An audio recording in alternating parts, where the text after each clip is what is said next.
Hello everyone! Today we're talking about an action fantasy film called Percy Jackson and the Olympians. Somewhere deep in the ocean, a powerful deity, Poseidon, has decided to visit the world of men. There's been some strange disturbance, and he's heading to shore to investigate. Poseidon transforms into human form and makes his way to the city, where he secretly goes to the Empire State Building. His brother, Zeus, has been waiting for him all this time. It's quickly revealed that Zeus has lost his greatest weapon, his lightning bolt, and he's accusing Poseidon's son of stealing it.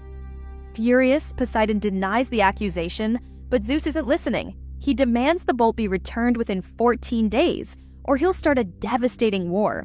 No pressure, right? Meanwhile, Poseidon's half-human son, Percy, is at a museum with his friend Grover, listening to their teacher talk about ancient Greek history. But before class finishes, another teacher approaches Percy and demands to speak with him, privately. With no choice, Percy follows her into a nearby room, only to see her jump onto the scaffoldings. Things get even crazier when she suddenly transforms into a terrifying demon, accusing Percy of stealing the lightning bolt. What? Just when the demon's about to grab Percy, their fight is interrupted by another teacher who threatens to kill the monster. This scares the demon off, and it flees the building. It's quickly revealed that people are aware Zeus is hunting Percy, and the professor has no choice but to give Percy a magical weapon. He also tells Grover to take Percy to a camp for half-gods, where he'll be safe. They rush to the car with Percy's mom, and she reveals to him that his father is actually Poseidon, the god of the sea. But Poseidon wasn't allowed to stay with his family. Zeus forbade the gods from being with their human children. This means Poseidon can't help Percy directly. The only safe place for him is the camp for demigods, where a magical barrier keeps monsters out. But what they don't know is that they're already being followed. A giant creature throws a cow in front of their car, causing them to crash. Luckily, they survive. Grover then reveals he's actually a satyr and smashes the windshield, helping everyone escape the wrecked car. Before they can run, they spot the giant creature rushing toward them, forcing them to make a desperate escape. They make it to the entrance of the camp, but Percy notices something strange. His mother can't pass through the magical barrier. Before they can figure it out, a massive minotaur appears, grabbing Percy's mom and teleporting her to another dimension. Desperate, Percy grabs his weapon and fights the monster, but the minotaur easily overpowers him, knocking him aside like a ragdoll. Things look grim, but Percy manages to break off the minotaur's horn and stabs it in the chest, killing the creature. Exhausted, Percy collapses from the stress of the battle. When he wakes up, he's in a hospital bed with Grover by his side. Grover congratulates him on surviving, but Percy's mind is on one thing: saving his mom. Grover warns him that he needs to train and get stronger before setting off on a rescue mission. Soon after, they head to the edge of the island, where Percy is shocked to discover that his teacher, the one who saved him, is actually a centaur named Chiron. He's in charge of training the demigods, and he has a plan to help Percy get stronger.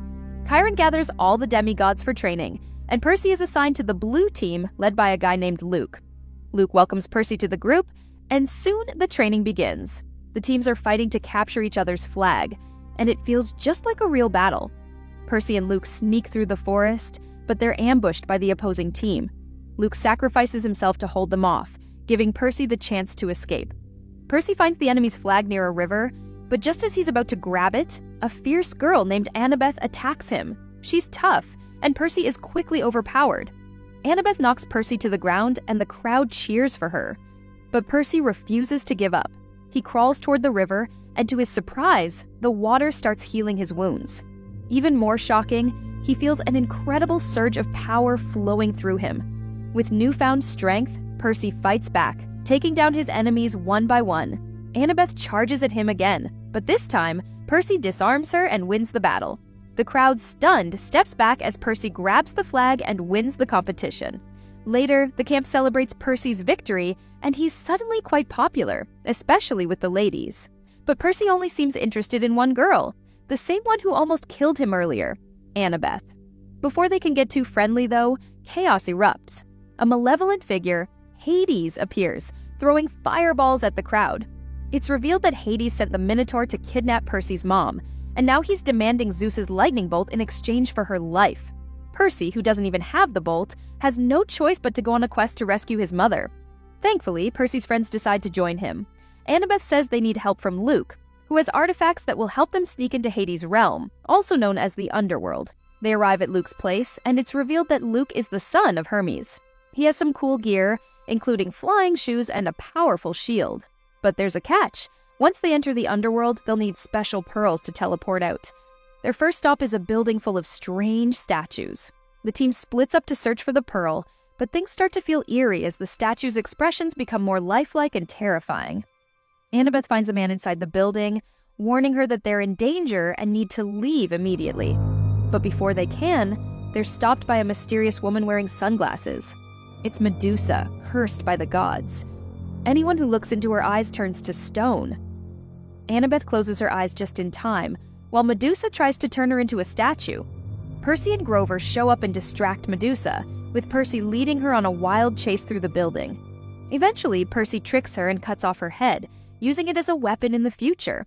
Even better, Percy finds the first pearl on Medusa's bracelet. With that, they're off to the next destination, an ancient museum where the second pearl is hidden on top of a giant statue's head. That night, they sneak into the museum, but the janitors are still cleaning. Annabeth quickly takes care of them, shooting sleeping darts from the shadows. With the coast clear, Percy uses Luke's flying shoes to climb the statue and grab the pearl. But before they can leave, the janitors wake up and reveal their true form, a massive hydra. The team tries to run, but Percy drops the pearl. Forced to fight, Percy slices off the hydra's heads thinking they've won, but the heads regrow even more than before. Annabeth distracts the monster while Percy grabs the pearl. He uses his powers to summon water from a nearby fountain, blasting the hydra with a giant wave. It works. The team escapes, but the doors are locked. With no other choice, they pull out Medusa's head and turn the hydra to stone, winning the fight. Next, they head to Las Vegas, where the third pearl is hidden in the Lotus Casino. As they enter, the waitresses offer them lotus cakes, and without thinking, they eat them. Bad idea. The cakes put them in a trance, making them forget about their quest.